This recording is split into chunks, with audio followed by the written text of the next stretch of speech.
Alzheimer's disease should be a rare illness. I did not come through a functional medicine background.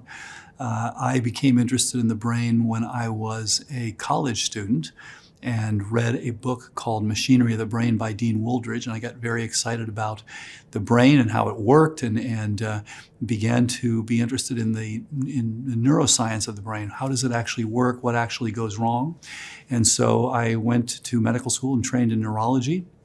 And in neurology, there are a lot of diseases that we can't do much about, and in particular, the neurodegenerative diseases, Alzheimer's, Parkinson's, Lewy body, frontotemporal dementia, PSP, on and on, where we have not been successful. And you could argue that it's the area of greatest biomedical failure.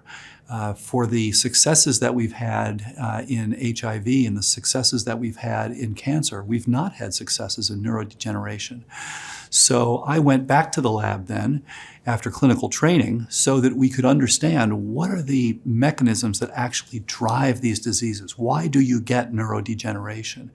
And over the years, with the collection of information, we began to see a pattern for what Alzheimer's disease actually is, why you have specific molecules involved, why they actually feed into a specific set of pathways. And we realized that Alzheimer's disease is really about a critical balance that has many, many different inputs to it, dozens and dozens of inputs, not from what we can see thousands and thousands, but many, many inputs that we had to address.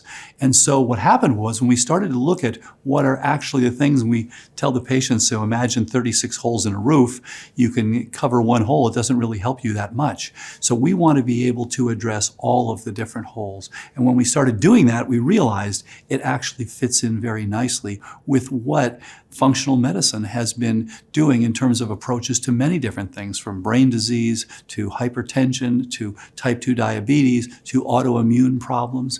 And we realized that what we were seeing from the test tube actually fit in very nicely with a functional medicine approach. So that's how I became interested in functional medicine. What has happened is that we are practicing medicine that's a century out of date, basically.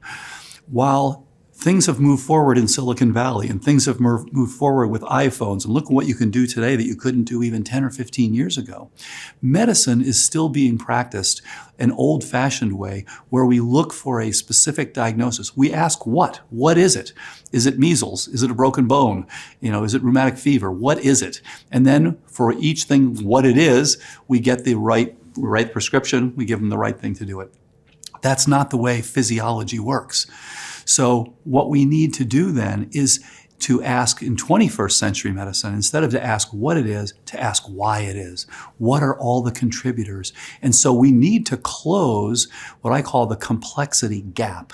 So for example, you have a computer that can fly a plane, for example. You have to match the program with what is required for the plane, with the complexity of what it takes. Now in medicine, we have a tremendous gap. We have human organisms that are incredibly complex. They have complex chronic illnesses like neurodegeneration.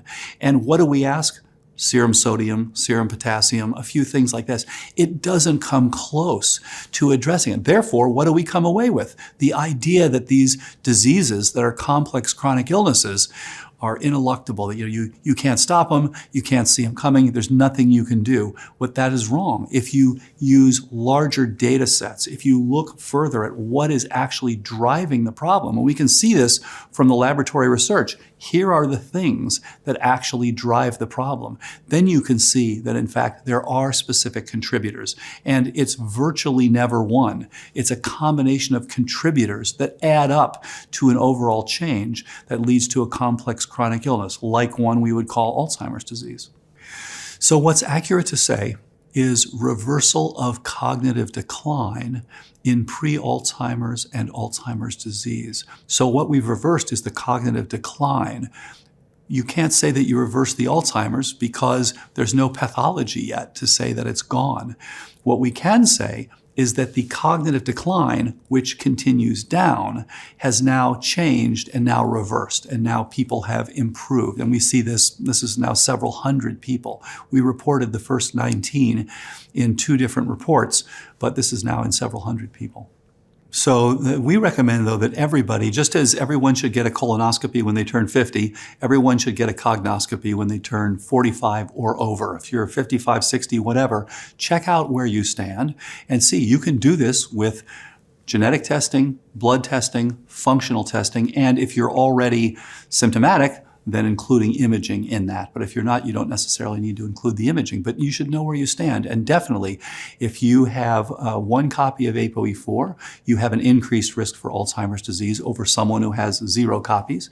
And if you have 2 copies, of course, that's increased further, and it's very likely that you will develop it during your lifetime.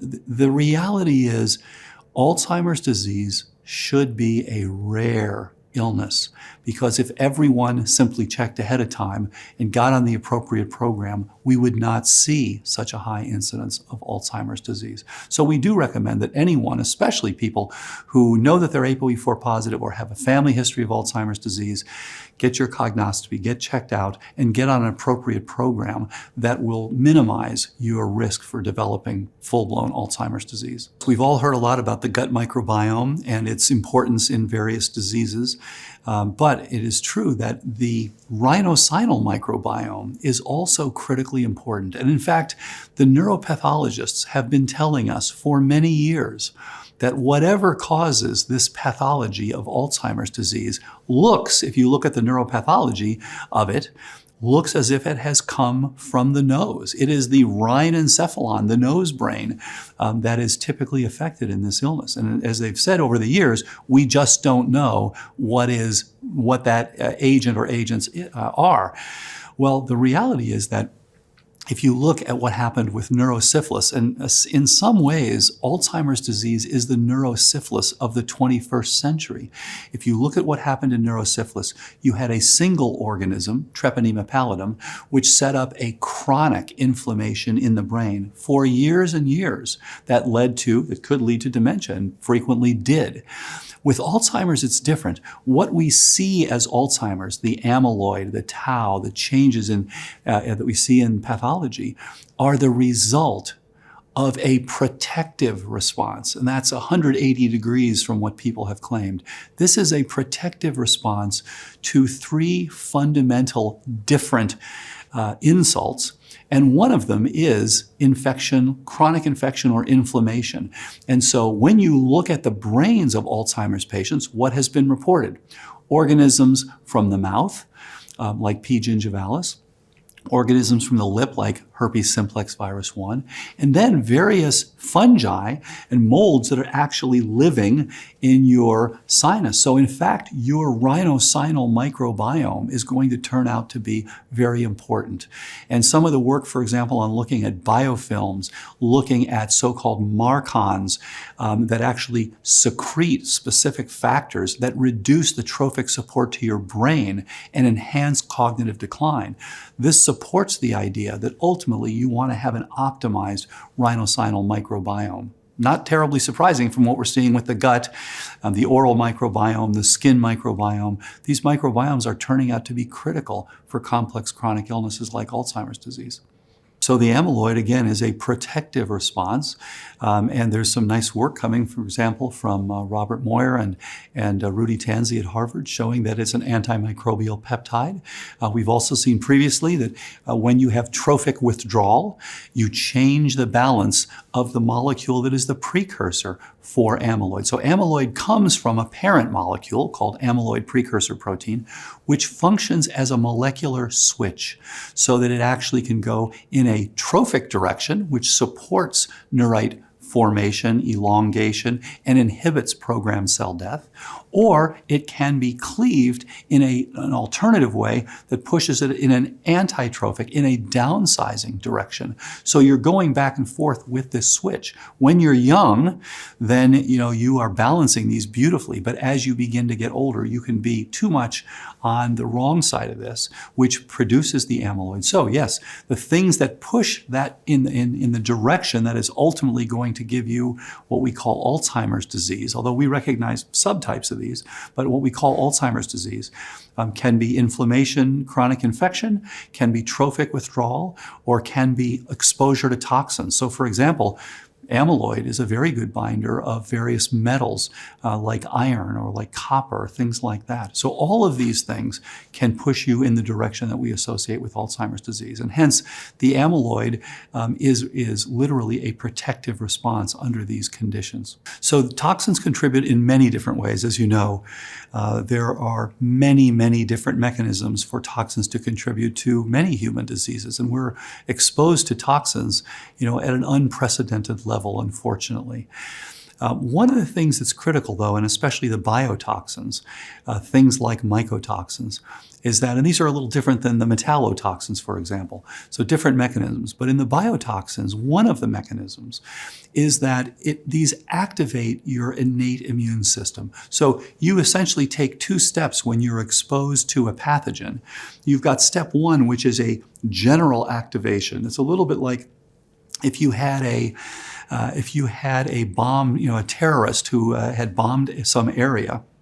The first thing that would happen is that you would go into a general alert level, and people would stay home, people wouldn't go out, you'd have this general alert. The second step would be much more specific. You would have some film potentially that had been caught of the person. Now you would know which person to respond to. So in the immune system, the first part's called the innate immune system, and the second part, the more specific part, is called the adaptive immune system.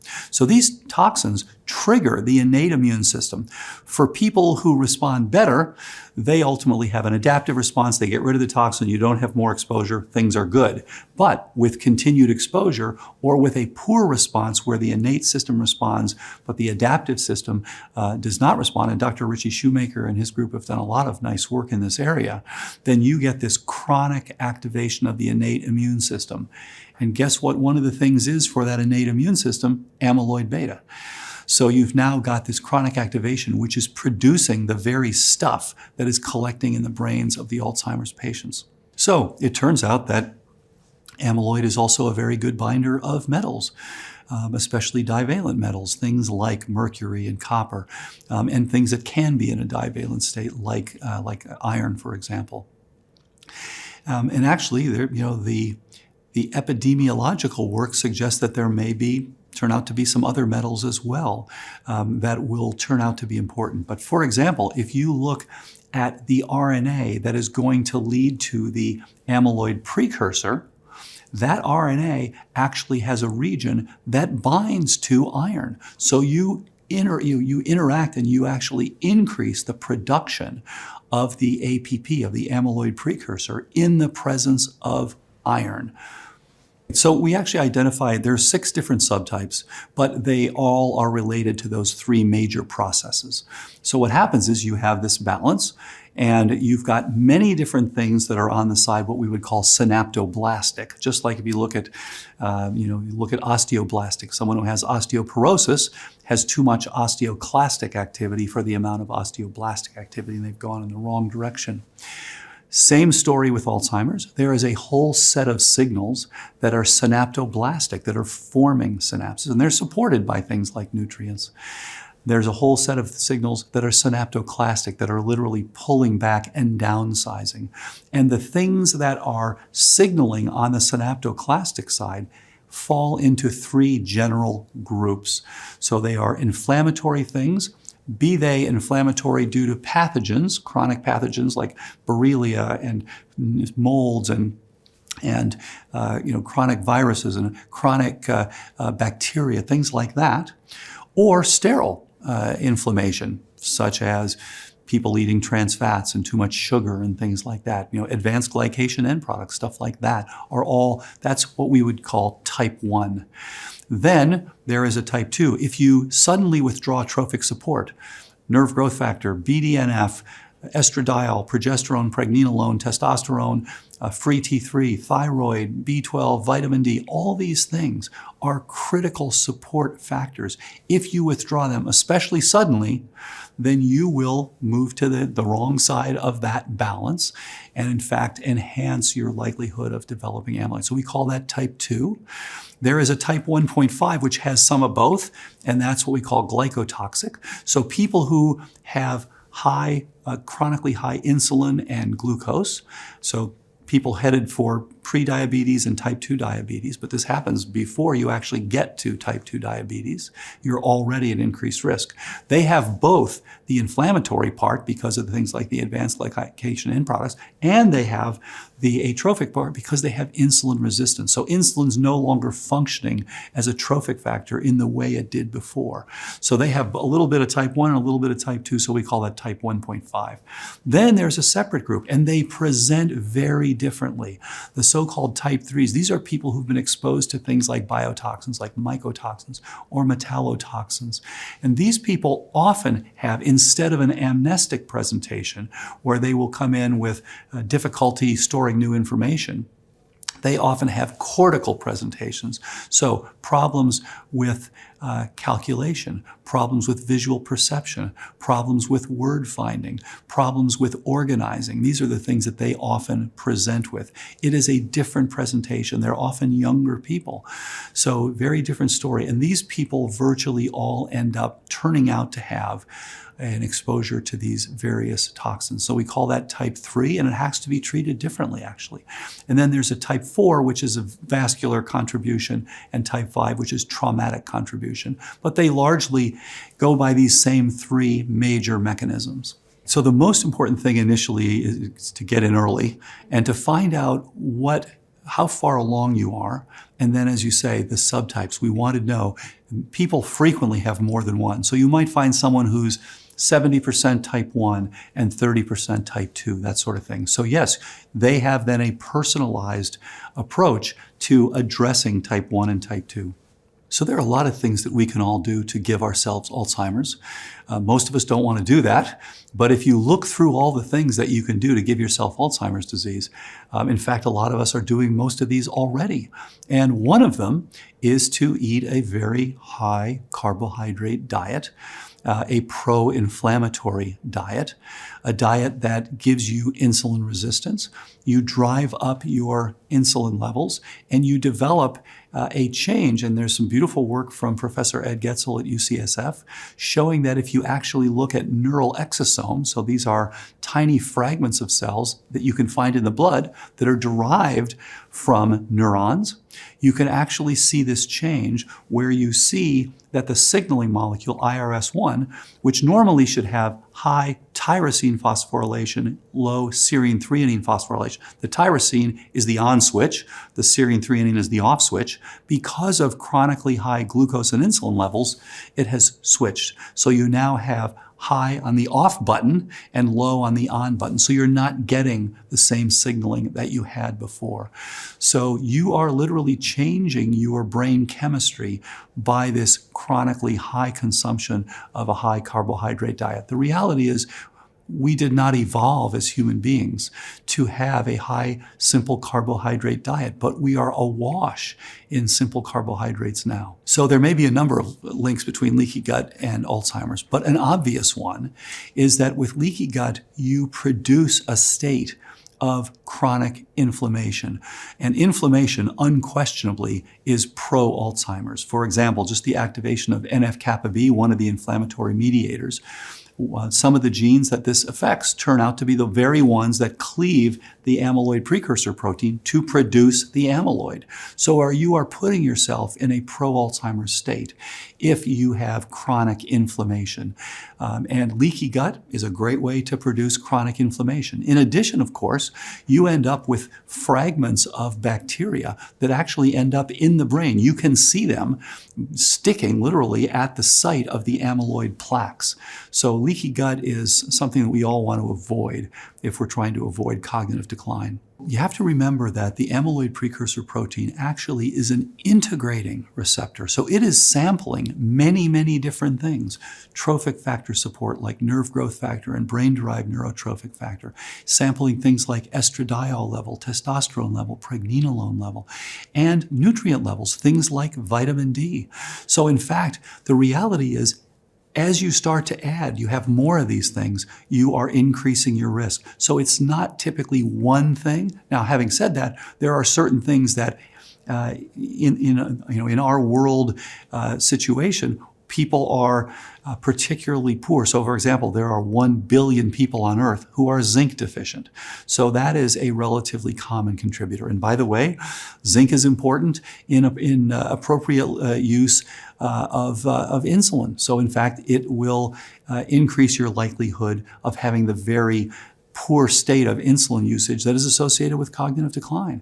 Vitamin D, another very common. Many, many people are deficient in vitamin D. Magnesium, another one, very, very deficient. And for people who are taking proton pump inhibitors, of course, they're at increased risk for having still lower zinc and still lower magnesium and low B12. B12 is another one that's been recognized for many years as being important in cognitive decline. So it's many, many different nutrients. And again, with our poor soils that we now have, our depleted soils, the processed foods that we're eating, we're all contributing to our own cognitive decline. So yes, you want to do the best you can with food, and that includes things like prebiotics and probiotics. But yes, it's also helpful to know. And so rather than saying, well, we suggest you eat this or do that, we think check the biochemistry, see where you stand, and you can actually see when you do need supplementation and when you can do it with food. And great, of course, food is the best way to do it. The things that you want to start with are diet, exercise, sleep, and stress reduction. Those are the big four. But if those aren't enough, then of course you want to add additional things like specific supplements, herbs, and brain training, another critical one, social interaction, on and on, meditation. As a scientist who spent many years in a lab, I've been shocked to see. I never thought I would be telling people you should be doing things like meditation and relaxing your stress, because I always thought we'd be developing a very targeted monotherapeutic pill that's going to help you.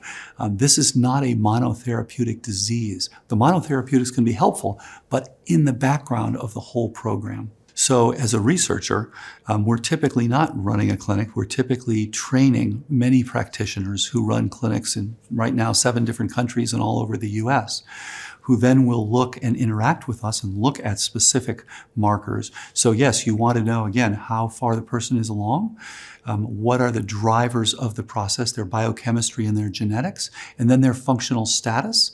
And then you want to go from there to look at what is an optimal program. So we developed an algorithm and software that will evaluate how much of each subtype a person has, and then from there develop an initial program. And of course, the final decisions are up to the patient and the physician, but this at least gives you some background to understand what is driving the process. The whole idea of RECODE, which is reversing cognitive decline, is to obtain larger data sets in order to determine specific subtypes and give us an optimal plan for how to reverse cognitive decline. And it's worked very well so far in the first few hundred people. And so the first steps are to determine your subtype, to determine your status, and then to look at the beginnings: optimal diet, optimal exercise, optimal sleep, optimal stress reduction. Those turn out to be very helpful for many, many people. Then beyond that, what else can you do to optimize your biochemistry? So brain training, and specific brain training that focuses on the underlying pathophysiology, very helpful. And then beyond that, specific supplements can be very helpful. The right place at the right time. Things that, for example, increase brain-derived neurotrophic factor, which increases to a small extent with exercise, of course, very important, but also can be increased still further with specific supplements. Then specific herbs that have been used for thousands of years. When these are used as monotherapies, they're not as helpful. So there have been many studies that looked at one monotherapy or another monotherapy and said, oh yeah, we don't see much of an effect of this. Yes, you need to have it as an overall concert. If you were to ask somebody, what's the instrument that makes the orchestra? Well, there's not one instrument. It's all playing together. And this is a network. This is a network function and a network dysfunction. So you need to hit all of the different linchpins in the network in order to make this function. And that includes bioidentical hormone replacement where indicated. It includes specific addressing of specific pathogens. So if you have a chronic Lyme infection that hasn't been recognized, it should be treated. If you have other tick-borne co-infections, Babesia, Bartonella, Ehrlichia, others. These things are important. They're critical to treat. And if you're going to get your optimal cognition, you need to address those things. You need to optimize your immune system function. So you may need intranasal VIP. You may need the Shoemaker protocol for SIRS-related markers, which are markers specifically for mycotoxin and other inflammagen exposures. Until you address the things that are actually causing your cognitive decline, you're not going to get the optimal outcome. One of the most exciting things is to see people get better, because I was taught that these people don't get better. And I thought that I would die still studying transgenic mice and cells and culture and things like that. So to see people changing their lives has been very exciting. And for example, we had one person who got much, much better and still at 3.5 years doing very, very well. He had had PET scan proven, ApoE4 positive, repeated neuropsych evaluation, Alzheimer's disease, and has done extremely well. And one of the things he said is, I've allowed myself to talk to my grandchildren about the future once again. He had given up on talking about the future because he knew that the future didn't include him. And so he's gone back to doing that. Another person said that her husband, the nuance in his guitar playing has come back, which was really exciting to hear. Another person was going to commit suicide before first being evaluated and treated, and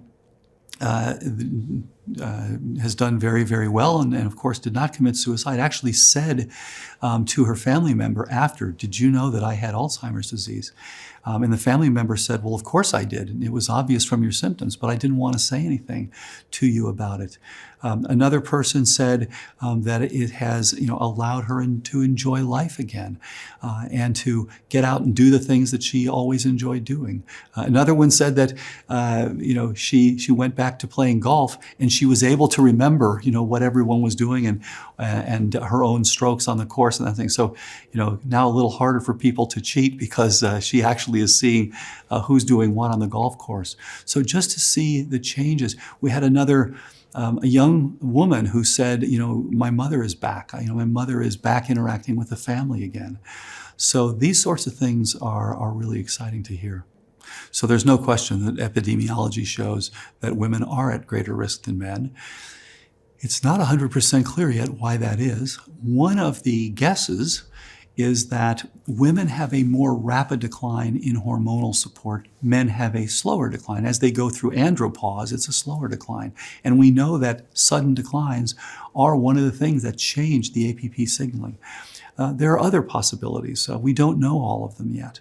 But there's no question that about 65% or so of the Alzheimer patients are indeed women. And in fact, today, your chance of developing Alzheimer's disease during your lifetime, if you're a woman, is greater than your chance of developing breast cancer. And so, of course, Maria Shriver has done a wonderful job of pointing out that this is really a woman-centric illness. Yes, men do get it, and they do represent about 1/3 of the patients. And by the way, about 60% of the caregivers are women. So there's really an undue burden on women of Alzheimer's disease. We've always recognized, as with other complex chronic illnesses, that the earlier you intervene, the better. The best, of course, is pre-symptomatic, and if not then, during SCI, subjective cognitive impairment, which may last for a decade, and if not then, during mild cognitive impairment, MCI, and if not then, during early Alzheimer's. But recently, we have seen people, even late in stages, and person recently with a MoCA score of 1 who has indeed shown definite improvement. So we don't know where the cutoff is, but what we do know is the earlier you are, the better overall you're going to do. So the people who are later on can get improvement, but they may not get improvement all the way back to normal. So we're still trying to understand what can we do to the people to help the people who are farther along to actually improve them dramatically. My advice to anyone who's starting to experience cognitive decline is do not wait. We've taken the other approach in the past, saying, well, it's probably not Alzheimer's. Well, we keep saying that until, it is Alzheimer's and there's nothing we can do about it. So what I recommend is everybody come in as early as possible. If there's no problem, great, get on prevention. Make sure that you never have a problem. By the way, the current program makes you healthier. So, the side effect is some weight loss, some better insulin sensitivity, and some better energy. That's not such a bad side effect. So get in as early as possible and get evaluated. We have the ability now to evaluate and to reverse cognitive decline that we haven't had in the past. What we need, of course, we need many more people to come through. We need clinical studies. So what we've had so far are patients coming through who we see get better. But we need a standard clinical trial. Now here's the problem with that. Standard clinical trials change one variable. So this all started with a clinical trial that was proposed, the first comprehensive clinical trial proposed for mild cognitive impairment, pre-Alzheimer's, back in 2011. And it was rejected by the institutional review boards because it was too complicated and because the feeling was that people wouldn't do the things that we'd asked them to do. And as the IRB said to us, you guys obviously don't understand how to do a clinical trial because you're changing more than one variable. And we said, obviously, you guys don't understand Alzheimer's disease because it's not a one variable disease. So for the future, what we need to do is develop a way in which we can have a programmatic approach and have that approved for a clinical trial. So a fundamental change has to occur in the way that we do these trials. If you love that last video, you should check out the next one for sure on getting to the root cause of all disease. When we hyper-hygienized ourselves, when our food's purified, and when we're not playing in farms and dirts, when we're exposed to all the horrible diet we have in America, all these factors drive this